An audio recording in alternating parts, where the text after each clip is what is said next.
Hi everyone, I wanted to talk to you about overwhelm and energy exchange, because I have a lot of clients that come to me that feel kind of overwhelmed when they, have been at work all day, or they're out and, they've had a lot of people around, and there's been a lot of intensity. And so I wanted to talk about, when people come home, what are some intentional practices that you can do to disconnect from the outside world and come back to yourself.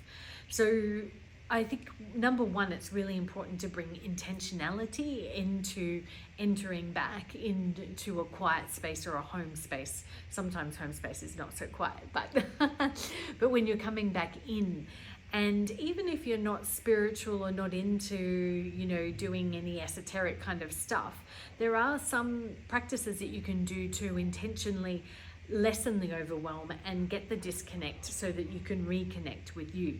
Because there are some healthy and unhealthy ways, and some of the potentially unhealthy ways is you come home, you immediately turn on the TV to distract yourself, or you grab a glass of wine. And I mean, that's not always bad, but it's just the automaticness of that. And so what I'm asking you to do is just to consider, what you do when you get home, to energetically become present with your home environment and disconnect from the world so that you can restore. Because home is about restoration, right? And how can you restore?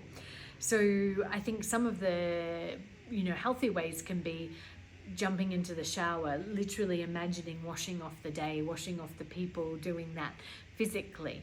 If you're into incense, like incensing yourself and going, I'm disconnecting from everything else and I'm reconnecting with my home.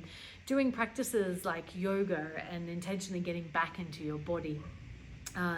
So also things like lying on your back against the wall with your legs up the wall, your bum against the wall and the legs up the wall. That can be a really grounding kind of practice. Or doing some self-massage. That's really lovely, is just reconnecting with you and disconnecting with all the overwhelm and the busyness of everything. And especially not picking up devices immediately, because our devices can kind of keep us in this intensity of move, check, that sort of thing. So that can keep that momentum up. So those are a couple of suggestions that can potentially help you to disconnect, to reconnect with yourself, and minimize the overwhelm and the over the top energy exchange that can happen when we're all out there. Thanks so much everyone, and speak soon. Mwah.